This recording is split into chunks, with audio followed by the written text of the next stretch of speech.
All right. So I want to welcome everybody to a community conversation around firearm violence. In our community and in our communities, we have certainly seen an increase and with the recent tragedy in Louisville, and as just a culmination of the collective trauma that our communities are facing, I thought it would be good if we could get everyone together and kind of talk about some of the factors surrounding firearm violence. So my name is Beth Keeney. I'm the CEO at LifeSpring Health System, and I'm really grateful tonight to be surrounded by a really great panel of experts who can help us kind of sift through some of the factors and consequences of firearm violence. So I'm going to jump right in and just start out with introductions. So Tish Frederick founded Baya, Beautiful As You Are Corporation in May of 2014. In September of 2016, she made the decision to establish that as a nonprofit organization. It was really birthed out of a difficult time in the Frederick family when one of their children had some challenges in middle school. And so this became Tish's passion. And the goal of this group is to teach girls that they are so much more than what they look like in the mirror by constantly reinforcing that there is much more to life than what you look like or what your friends think of you. Since 2014, Baya has grown from 7 girls to over 1,400 girls in Louisville in Southern Indiana. Welcome, Tish. Thank you. Glad to be here. Misty Gilbert is the Executive Vice President and Chief Operations Officer at LifeSpring. She started her career here at LifeSpring first as a practicum student in 2016, and then continued her work with us as a therapist, serving clients through adult behavioral services, as well as the Integrated Treatment Center. She has served in various leadership roles at LifeSpring and has received both the Outstanding Manager Award and the President's Award. Hey there, Misty. Hi, Beth. Thank you. Prosecutor Chris Lane is currently the elected prosecutor in Clark County after being selected by the Floyd County Republican Party to succeed longtime prosecutor. Floyd County, Beth. Did I say Clark? You did, but that's fine. I mean, you know. We're neighbors, you know, Chris, just everybody. Certainly it's Floyd. It's Floyd County. I'm not sure that the Clark County prosecutor would appreciate me replacing him on the fly. So chosen by the Floyd County Republican Party to succeed longtime prosecutor Keith Henderson in August of 2020. Prior to becoming prosecutor, Lane was Floyd County Chief Deputy for over 3 years. I think it's really interesting, Chris, that you have a bachelor's degree in psychology and communications, as well as a Master of Science in Social Work, in addition to your Juris Doctorate. So I think you're uniquely qualified to talk with us on these issues. So thank you for joining us. Major Josh Lynch began his career with the Jeffersonville Police Department in 2003. During his career, he has served in several various capacities throughout the agency, to include patrol officer, bike patrol officer, field training officer, crisis negotiator, SWAT team, and SWAT team commander. Additionally, Major Lynch has been an Indiana Law Enforcement Training Board certified instructor since 2012 and a Federal Law Enforcement Training Center certified active shooter response instructor since 2014. Major Lynch has also helped LifeSpring with some of our preparation around mass casualty or active shooter events. So thanks, Major Lynch, for being with us. My pleasure. Dr. Yezel, now I'm going to see if I can get through all of the different job titles that you have, but he currently serves as the Chief Medical Officer for LifeSpring Health Systems, the Public Health Officer for the Clark County Health Department, Medical Director for the Indiana Department of Homeland Security, Chief Tactical Physician for Jeffersonville Police Department SWAT Team, and Dr. Yezel is also an emergency department physician serving at Clark Memorial Hospital and University of Louisville Hospital. Welcome, Dr. Yezel. Thank you so much. Excited to be here. And it looks like our last panelist is just joining us. Dr. Mary Bolden has been a psychiatrist at LifeSpring for over 30 years, and she currently serves as the Director of Addiction Medicine at LifeSpring. She works on site and sees patients at Turning Point Center, which is a subacute facility, Integrated Treatment Center in Clark County, and at the Austin office in Scott County. Dr. Bolden is board certified in psychiatry and addiction medicine. Dr. Bolden, just in time, thank you for joining us. Thank you for having me. So I want to just talk a little bit before we get into our questions and just kind of level set about the nature of our discussion tonight. Prosecutor Lane said in a newspaper article leading up to this that this is really not a political issue. We're not going to get into the politics of that debate. I'm not sure that there's anything partisan around safety. And really this discussion is focused on how we can become more aware of the factors influencing mass violence, what we should be looking for, what resources exist in our community, and how we as a community can build our own internal resilience. We also will not be talking about any specific event in depth. This is really more of a general discussion. And so with that being said, I want to start off with you, Major Lynch. Can you talk a little bit about what is a mass shooting versus other types of firearms violence?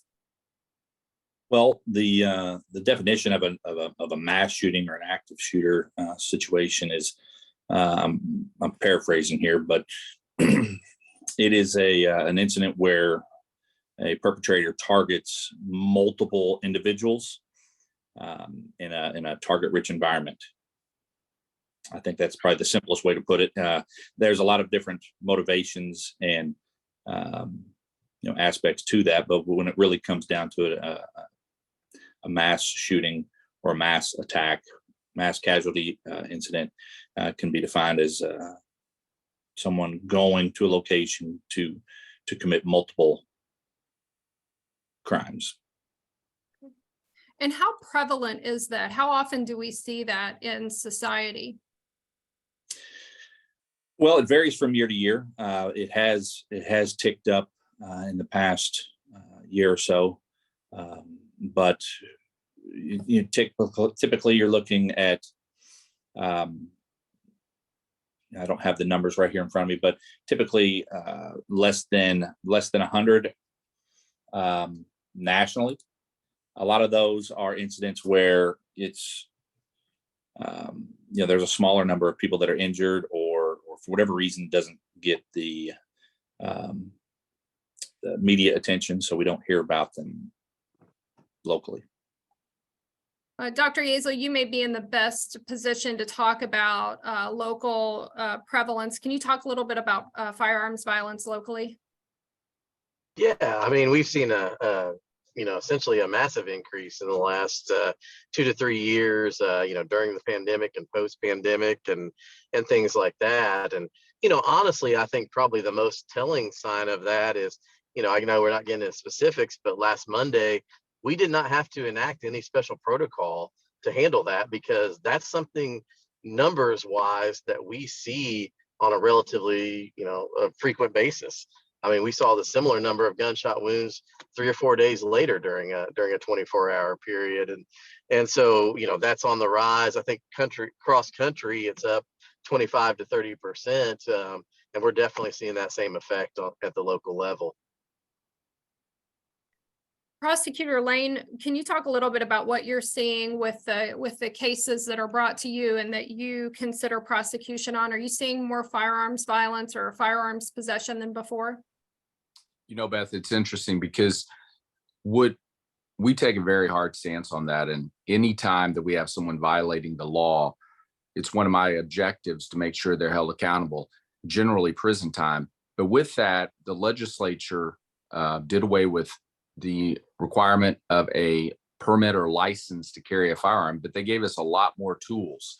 And so we're using those tools effectively to try to hold those people that have felonies, are charged with felonies, or have serious violent felonies. We can now charge them with a level 5 or a level 4. And we do that repeatedly. And we really try to get executed time on those individuals because they have proven in the past to have a criminal intent. They don't need to have firearms. And so they don't need to be in our community with firearms. So we aggressively go after those individuals. Want to take a moment and remind everyone who's joined us tonight, if you have any questions, feel free to drop those into the chat, and we will ask the panelists to consider those questions. Beth? Yeah. Hey, I just wanted to follow back on what you asked earlier, the specific, numbers of active shooter incidents, and to kind of put it in perspective of the increase. In 2018, 2019, there were 30. In 2021, there was 61, and that number is continuing to go up. So it's doubled since 2018 and 19. Misty, can you talk a little bit about what the consequence of the increased firearm violence is on the community, and maybe even on some of the patients that you see? I think the biggest impact that we've seen as far as mental health in the community is just the fear more than anything. Even if it doesn't hit you personally, if you're not a witness, if you're not a survivor, I think over the past several years, just the fear of not being safe. And I think Tish would probably agree that in the schools, kids worry. They worry about active shooters. They're doing active shooter training.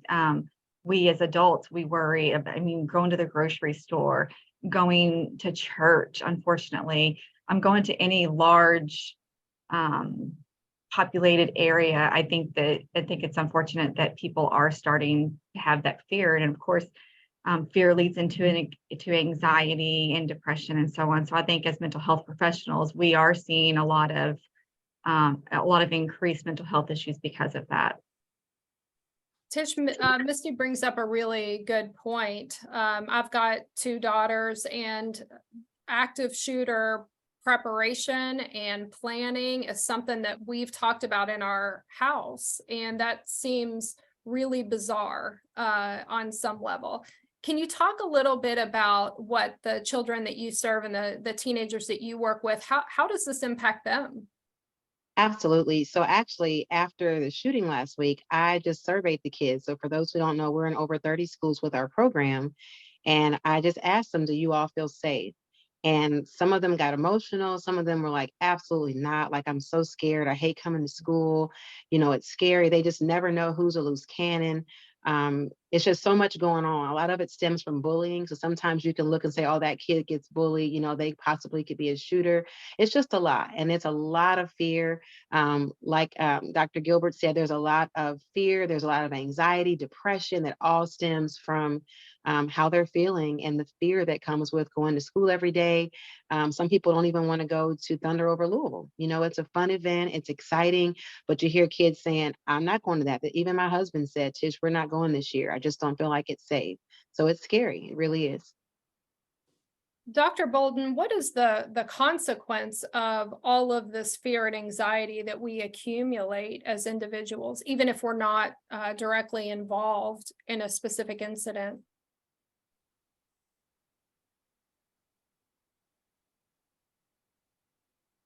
I can't really provide data on that per se, but I have noticed in patients of mine that they have, in result of this most recent incident, there is increased anxiety. But I did want to place it in a little bit of proportion from some data I was able to find, and this is from 2000 to 2016, so it's not the most recent data, but it's pretty striking. In that period of time, there were 500 deaths from mass shooting. And I think their cutoff for mass shooting was 4 or more people. Those are firearm related deaths. Proportionately, there were, in the same period of time, 16 years, there were 320,000 firearm related suicides. So, I know these events are very scary and they get a lot of attention. But I think it is important to sort of put it into perspective in terms of actual risk to people, especially the population that we treat, of either, being in a situation where they're suicidal or someone close to them is suicidal, or, you know, a situation where there's intimate partnered violence, which is a very high risk situation. And I think of one person in particular I was talking to last week that, you know, has a lot of anxiety about this, but she's actually much safer than she was 2 or 3 years ago because her therapist worked hard with her to help her make better decisions about the partners with whom she became involved in. And so even though she's, you know, has a lot of anxiety baseline, is afraid to do things like go to the grocery store, she's actually much safer.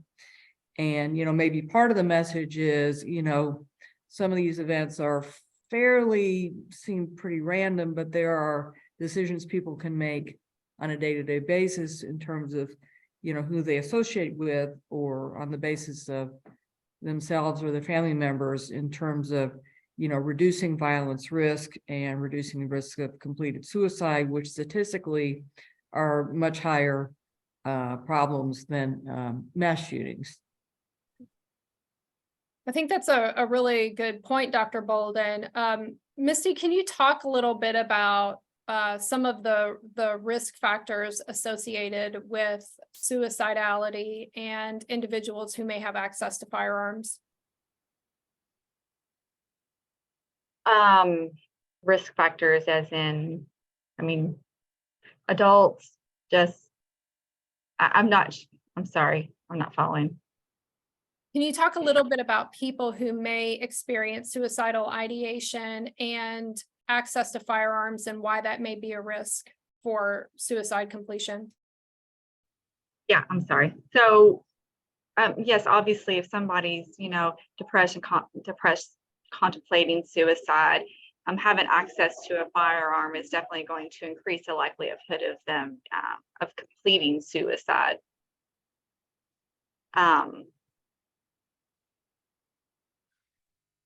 Sorry. It's definitely going to increase the likelihood of them completing suicide is having access to firearms, yes. And Dr. Yezel, you serve on the Suicide and Overdose Fatality Committee here in Clark County. Can you talk a little bit about some of those findings as it relates to firearm access?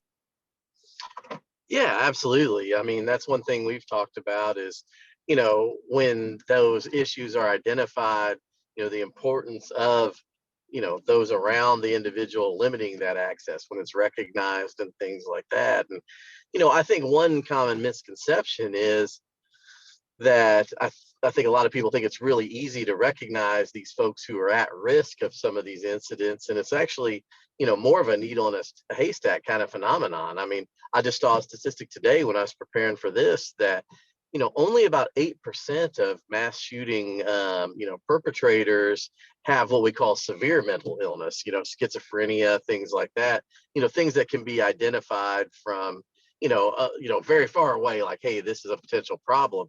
But up to 25% have what we consider, you know, traditionally less severe mental illness, just depression, anxiety, things like that.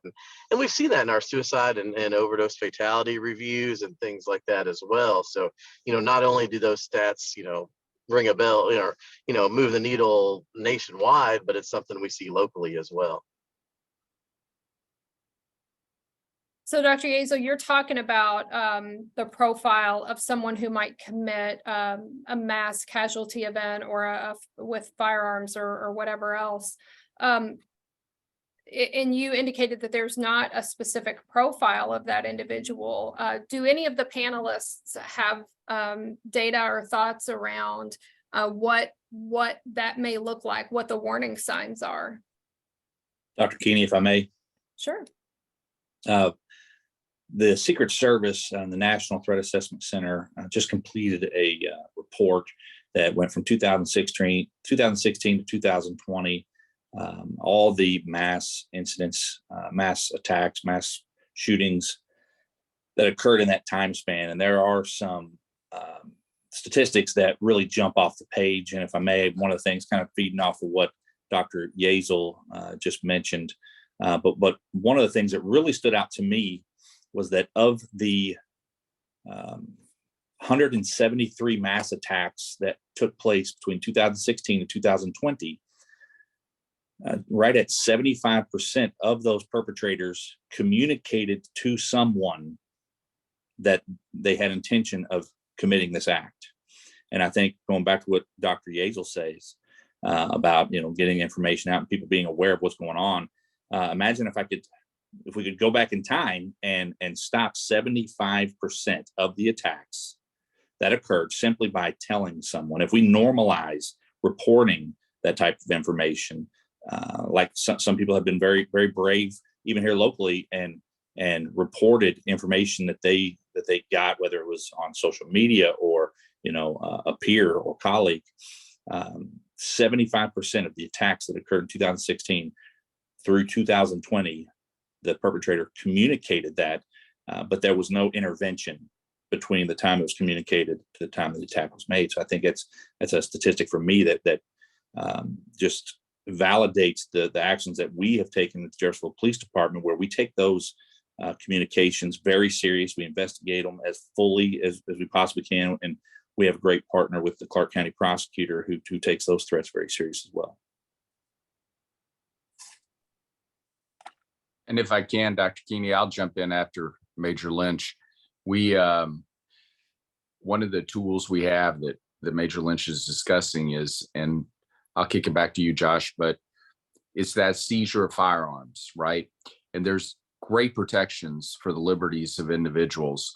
But the key is if a family member sees that someone's suicidal or making threats, they can contact the police, who can seize it. And then we have to go through a due process in the court system with clear and convincing evidence, which is a high bar, to show that they don't need those weapons at that time. Now, after they get better and get help, they can get those back. But we do try to protect the community in that way. And that's where family members can step up. That's where family members who know their individuals in their family well can see warning signs. That's where Josh is talking about, Major Lynch, is that's the information that we need so we can protect them and the community. And I'll kick it back to you, Major. No, I agree. It's a great point, Prosecutor Lane. That's the red flag laws, although I know that they're very controversial. We have utilized them on several occasions, and we reserve the use of those for serious incidents where we're acting to protect the lives of people. So let's talk a little bit more about red flag then. Prosecutor Lane has kind of loosely outlined the process for how to take action under red flag provisions in Indiana, and this is specific to Indiana. Can someone talk about how does that work? If I live in the community, I'm concerned about a family member who I know has access to firearms. How can I make sure that that red flag is available to them? Well, you first have to go with the statutory definition, and our legislature is very conservative in the protection of individuals' rights. So we very rarely utilize it, but when we do, we have to make sure that that individual is what qualifies as what's called a dangerous individual.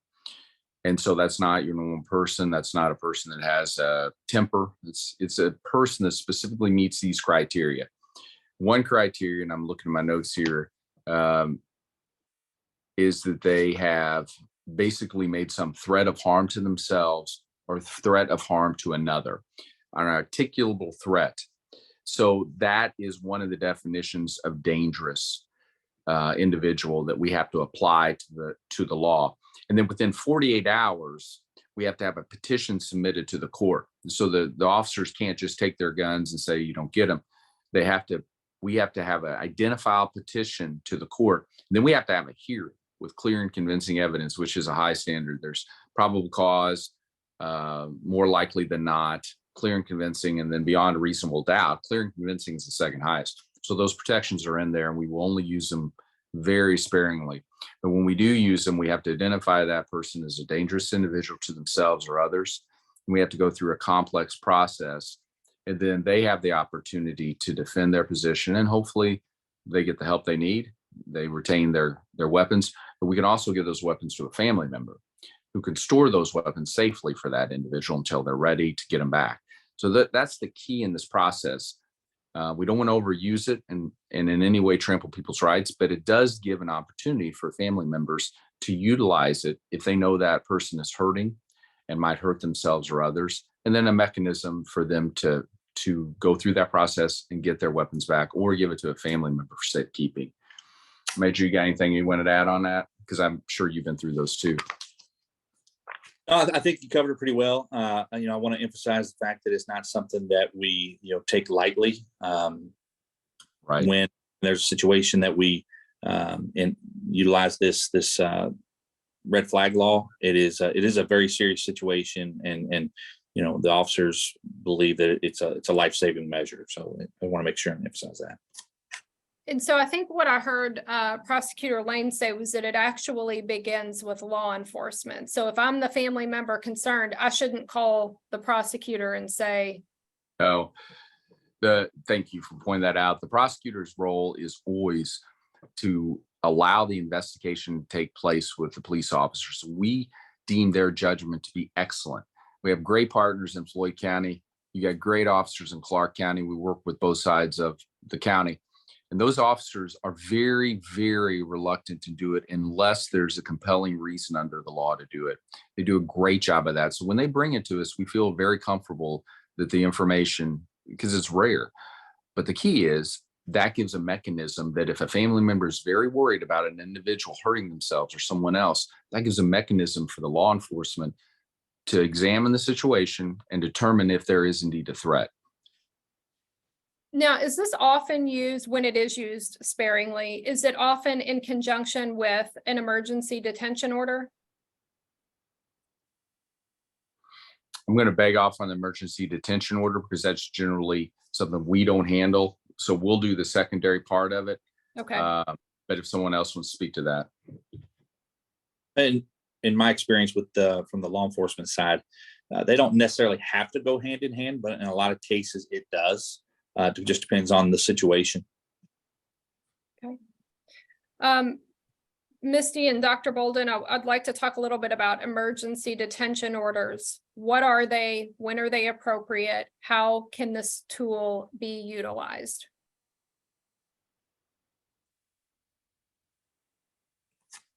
I'll go ahead and start, and then I'll let Dr. Bolden kind of take it from there, because typically what happens is it's usually a family member, a friend, or somebody in the community that's concerned about, someone that they know that is either threatening to hurt themselves, threatening to hurt others, or is gravely disabled. As you can imagine, a lot of our severely mentally ill clients their symptoms can get to the point where they are gravely disabled. And that concerned person can come into, in this area, any LifeSpring office to petition to have this person taken to the hospital for 72-hour hold to be evaluated for mental health reasons. What happens is when the person comes in for the petition, they will typically meet with a therapist, let them know what's going on with the person, what they're saying, what they're doing that makes them a threat to themselves or others. And then that therapist will go talk to the doctor. They'll consult with them, get their information, and then Dr. Bolden, if you want to take it from here. What happens after that is the doctor, if it appears to be appropriate, meet criteria, which is essentially dangerous to self or others in the context of a mental illness or active substance use disorder. That's signed by the judge. The sheriff is notified. They pick the person up, take them to the hospital, and there's a 72-hour period of time, excluding weekends, that person can be hospitalized against their will to be evaluated. And that basically gives the treating psychiatrist time to evaluate, does that person need to then stay for a longer period of time, have a hearing before the judge, et cetera, et cetera. And there's only one time that I've done it, but I did contact the Clark County Police in conjunction with a 72-hour hold, because the person did have a weapon that was identified in the process of the emergency detention order, and it went quite smoothly and was very helpful. And I felt like local authorities were very willing to kind of work collaboratively with mental health to keep everybody safe. So it can be used in conjunction with an emergency detention order. It can be, triggered by a notification from mental health. And, I wonder how much the red flag law and emergency detention procedures are really understood by the general public. I found out about Indiana's red flag law by accident, just reading sort of a nationwide psychiatric journal that sort of mentioned the states that had them. And in the face of, if people feel sort of stunned and helpless in the face of things that happen. And I wonder if there's a way to communicate to the public, that there are methods in place to keep people safe if they have concerns and they really don't know who to go to, how that would work. And sort of, in the context of if people do have concerns, that they know how to respond in an effective manner. Thank you. Prosecutor Lane, I know you had a hard stop at 6:30 and we've kept you 3 minutes over. Again, thank you so much for being here. Any final thoughts before we let you sign off for the evening? One, I was talking to my chief investigator, and his son goes to a local school, and his son was anxious, but he was dropped off this morning, and standing outside was a school resource officer. And he said, when he got home, he said, I saw that officer and I felt great. I think that's what we forget, that those first responders out there are doing an amazing job and they care about these kids. I see it all the time in Floyd and Clark. They're there, they're active, they want to be there for those kids. So thank you, Dr. Keeney. Thank you, Prosecutor Lane from Floyd County. And thank you for your continued partnership and collaboration. Thank you. So Dr. Bolden, I want to go back to something that you said about emergency detentions, that, this can be very overwhelming for families. They really don't know what resources to access. Tish, how can we build some resilience and protective factors into our families and communities? I mean, and I was going to speak up about that. So a lot of the community that I serve are not trusting, and they're not going to call the police on their family members. And I honestly don't know how you fix that issue. I don't know if it's more communication, if it's more presence in the school, like positive presence, not when you're coming to arrest kiddos or whatever else goes on in the school, but like a positive presence of where the kids have an opportunity to ask questions, to build that trust. I think it's all really about relationships. But even when I asked the kids, like I think it was Dr. Bolden said that there's more shootings out there than there are mass shootings. So when you think about the statistics in Louisville and all the shootings that are happening right now, that's really what our kids are afraid of. They know who have the guns. They know who are out there doing the killings. They know who shot who. They're not talking because they're afraid. And so I don't know where that starts and if it's a relationship with the police, where I know when I was a kid, I'm from Detroit, Michigan originally, and the police would come to our schools. We had police in our neighborhood, like they were our friends. So you were comfortable talking to them. So I don't know where the breakdown is, but I know that it has to be some type of relationship, because if you're looking at the big population of Louisville, where a lot of that violence is concentrated, they're not going to tell. They're not going to use this red flag law. And I believe the same thing would be in Southern Indiana with the population that we serve here also. Just my opinion. I'm going to ask the same question of Misty. Misty, how do we build resilience in our children and in our families? I think communication is definitely key, making sure that you're talking to your kids, asking them what they're hearing at school, asking them if they have any questions, and just helping them to feel safe. I think Dr. Bolden and Dr. Yazel both mentioned that this, although we see this on the news often, crime is on the news often, but these mass shootings are not.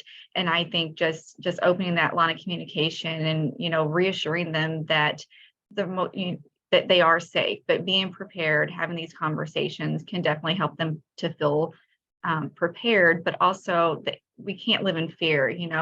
I have 3 daughters myself, and one was, nervous to go to school the other day because of an Instagram threat on social media. And you want to reassure them that they're going to be okay. You want to validate their feelings and their fear and their concerns, but at the same time, you don't want your children to live in fear and stop doing the things that they need to do on a daily basis. Also support, I think supporting your community, whether, like I said earlier, whether somebody is a survivor of a mass shooting, whether they're a witness of it, they have family, friends, even in our small community, I think just being there to support the people who are, affected by this is very important. Having that support system, I think, can really help with any type of mental health symptoms that they might have afterwards. You mentioned support, and I think this would be a good place to tag in Dr. Yeazel. For those who are injured in firearm violence, what does their recovery physically and mentally look like? Well, it's obviously there's a huge variance there. Number one, you have the physical recovery and the mental recovery. And, we see, spinal cord injuries, horrible body injuries, large wounds, things like that.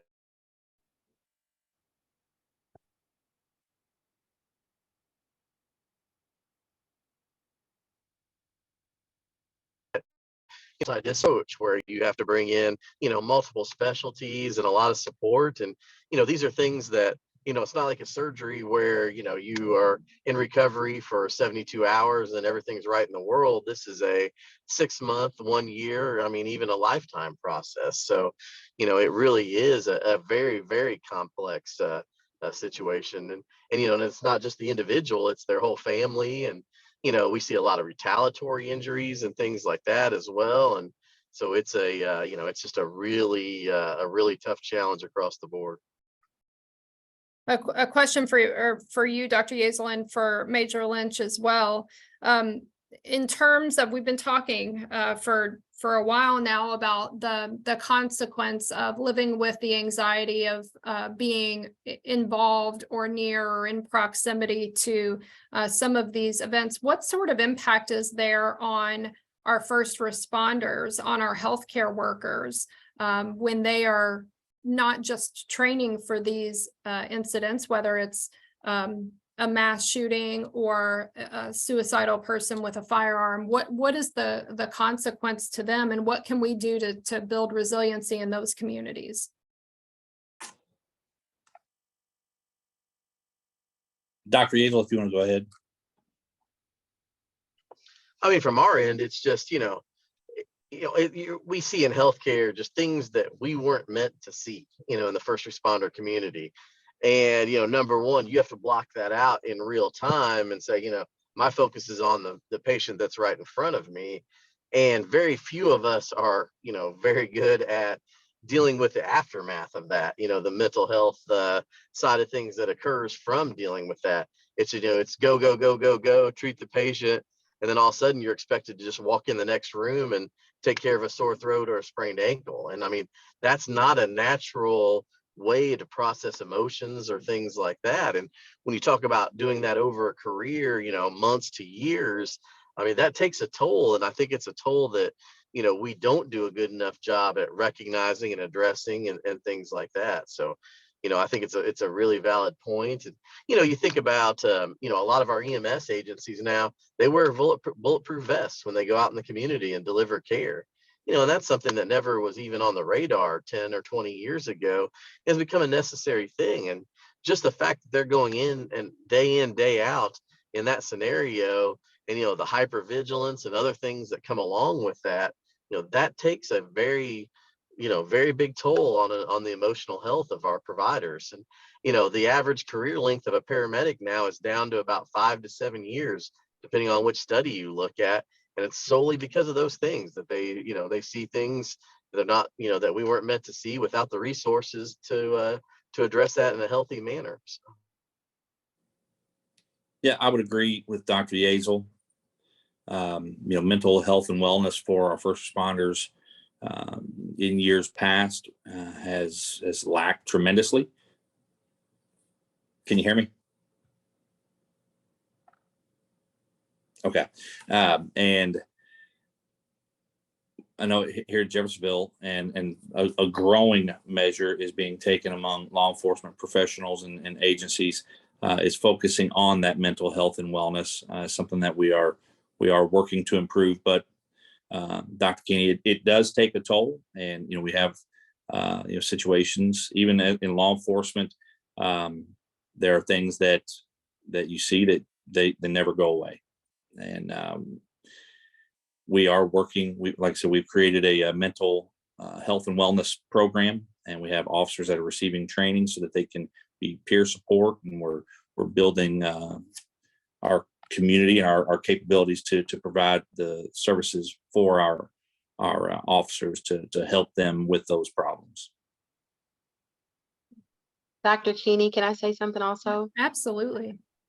So our young people need mental health help too. A lot of the kiddos that I've seen have seen the violence, they've witnessed the gun violence, and I don't feel like it's enough help available for them. And I don't know like how you're able to do that. Like our program is great, it's cute and everything, but like they need real core mental health services. And I think again, it all goes back to communication. So we had a girl at the New Albany Housing Authority that said that her cousin was shot right in front of her, and it's going unchecked, and she's not going to therapy. And there's so many different stories that I could tell you over and over again of so many kids who are suffering because of what they're seeing. And like Dr. Yezel said, we're not meant to see the stuff that the kids are seeing or the police or the first responders are seeing. And I just think there needs to be more mental health services available. There's so many waiting lists. Like I have kiddos that need help, but they're on these waiting lists forever, especially when you get into different ethnicities and you're trying to find a therapist that looks like you. It's very difficult. So I just wanted to put that out there also. And we're really, it's trauma on top of trauma, right? I mean, we've all come out of the very traumatic experience of the pandemic, and that has been shown to be incredibly impactful on our young people. So Misty, as a clinical social worker and a mom, what advice would you have for parents or guardians of young people who may be disproportionately impacted by trauma? I would say don't minimize it. I think trauma is trauma no matter what. I'm sure Dr. Bolden or Dr. Yezel could speak more about how it affects the brain, but it's pretty equal across the board. Trauma is trauma. And I think not minimizing your child's feelings, and again, just helping them to feel safe if you need to reach out for help, for therapy, whatever they might need to help process what's going on so that they can overcome whatever's bothering them. And if your kid needs therapy, find therapy, right? Because it's so easy to find. We have open access. Yes, we do have open access, but in behavioral health, and especially in underrepresented communities, there is a significant workforce shortage. And so Tish, your program is more than cute. It's incredibly empowering and impactful. And so I just want to make sure that I come back to that. Thank you. So we are at 6:45. So I want to talk for just a few more minutes about how we can protect ourselves. So Dr. Bolden, you specifically mentioned people who have suicidal ideation. Besides an emergency detention order, in addition to red flag, are there other things that a family can do to limit access to firearms or to help protect that person who may be especially vulnerable? At the risk of beating a dead horse, I mean, it is an issue of communication to the community. I've started to see some billboards. I'm not sure where they're coming from, but there's a lot of situations in which, people may not be seeing a mental health provider, but they have concerns, or sometimes they are seeing a mental health provider and the family, for whatever reason, doesn't feel comfortable calling. one of the things that strikes me about this particular meeting is that, it's really important to treat gun violence as the public health emergency that it is. And I know we kind of dance around not politicizing it, but if we could take a parallel example of COVID started out as a public health emergency and then became somewhat politicized, but still, by and large, was treated as a public health emergency with appropriate measures taken, even if it did involve, some restriction of rights for the protection of everyone. I'm wondering, I'm just thinking out loud, is there a way to walk it back from it really being a political situation to treat it as the public health issue that is? And that would involve data and studies and best practices and things of that nature. But, one inroad that I think that can be made without, upsetting too many people is to have these kind of public service messages. When you have a family member that is suicidal or you're concerned that might be, people need to hear that. I mean, you think it, but then you still need to hear it from some sort of outside source, be it a billboard or whatever. Make sure that person does not have access to a weapon. There's people know how to do it, but they may need a little bit of nudge to make that happen. Or they may need, some understanding that they do have backup from the legal system if there is I think the term is clear and convincing evidence of a threat. So, this takes me back to the old days of public service announcements with seatbelts and things like that I'm sure a lot of you are too young to remember, but it's just, helping people to understand that they don't have to stand by helplessly and worry about a loved one. There are measures they can take. And so that's where some method of communication in public, I think, could have a great deal of impact. Major Lynch, can you talk about some of those mechanisms that a family may consider? Yeah, and there are some physical, measures that they can take. One would be gun safety. If your weapons may be easily locked into a safe if you have a gun safe, or even something as inexpensive as a trigger lock, or measures like that. Those are available.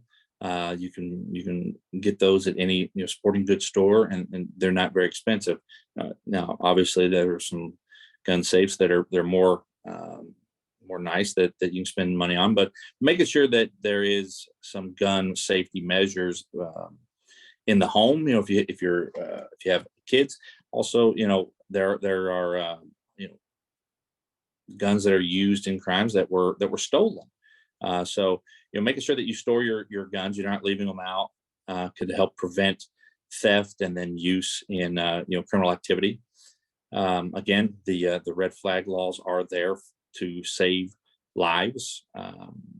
And the other thing I want to go back to what I mentioned earlier is speaking out when you have a colleague or family member or peer that makes comments. There are, especially in this day and age, law enforcement is not going to brush a threat off. They're going to investigate to the fullest extent. And if there's information that is passed along, whether it's through social media or word of mouth or whatever the case may be, we know now from the study from the Secret Service that 75% of the active shooting incidents, the perpetrator verbalized that or they communicated their intent. So I just, I keep going back to that, but of the number of people that were killed in those incidents, how many of them could have been prevented if someone felt confident or comfortable to speak up, or if the information wasn't rationalized and brushed off. So physical barriers and then speaking up. If you see something or if you know something, say something, can be very effective. 2/3 or 2/3, 3/4 of the incidents could have at least been investigated. There could have been some intervention. So I think does that answer your question, Dr. Kinney? Thank you. I think that's actually crucial, Major Lynch, to make sure that our kids know that if they hear people talking about it or joking about it, report it, because number one, if they are serious, they could potentially help prevent something bad from happening. But also, if the kids are joking or acting stupid, they need to know and understand that that's not something to joke about. But going back to the EDO process, I think it's important for families, friends, and community members to know and understand that you always want to err on the side of caution. If there's any hesitation as to whether they think somebody might be a threat to themselves or others, coming to one of our offices and talking to somebody doesn't guarantee that that's going to happen. This goes through a process where a therapist will get that information and say, okay, this is definitely an EDO. A doctor will review it, and then a judge reviews it. I mean, this is a pretty lengthy process to ensure that we're doing what we need to do. So just making sure that people are speaking up whenever they're fearful that something bad's going to happen. Thank you, Major Lynch and Misty. I want to wrap up tonight by asking each of you to name one or two things that we can do today to help prevent or limit the impact of firearms violence. So I'll start with Major Lynch. Well, that's a real open-ended question. There's a lot of things, and I could probably talk for hours on this. As far as protecting yourselves, one, making sure that if you are a gun owner, that you have safety measures in place and that you're familiar with that weapon. That you're securing that weapon so that it's not that's not stolen. We do have a lot of thefts from people leave firearms in vehicles and then they're stolen and used in criminal activity. And also speaking up whenever you know some information, you hear some information, you see something. That's from our standpoint, notifying us so that if we have to enact the red flag laws or investigate a situation of a threat, all those are very important. And we talk about schools, but statistically speaking, an active shooter in a school is one of the more lower likelihoods. The higher likelihood of an active shooter would be workplace violence, and generally those are stemmed from something that occurred at the home. So it's a domestic related incident that occurs at work.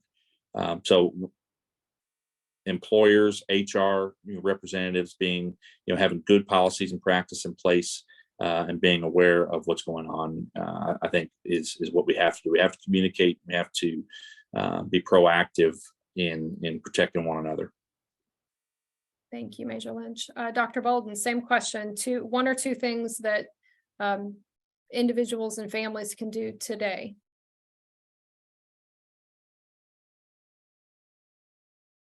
So, the issue of communication is one that, seems to be a sort of a common theme, and you wonder how, when there's fractured communication, how to heal that, how to make it so that people do feel comfortable when they have concerns. And I'm not sure if that's the easiest problem to solve, but, in the face of a lot of people feeling really helpless in the face of this sort of situation, I think just promoting the message that it's important to come together as a community to solve these problems and to build relationships and to build trust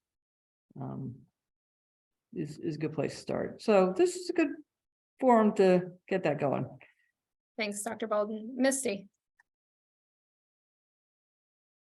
Yeah, I mean, same thing as Dr. Bolden and Major Lynch were saying. I think reporting, communication, and really just being there for people, whether it's family, friends, children, whomever, just being a supportive person to them. Great, thank you. Tish.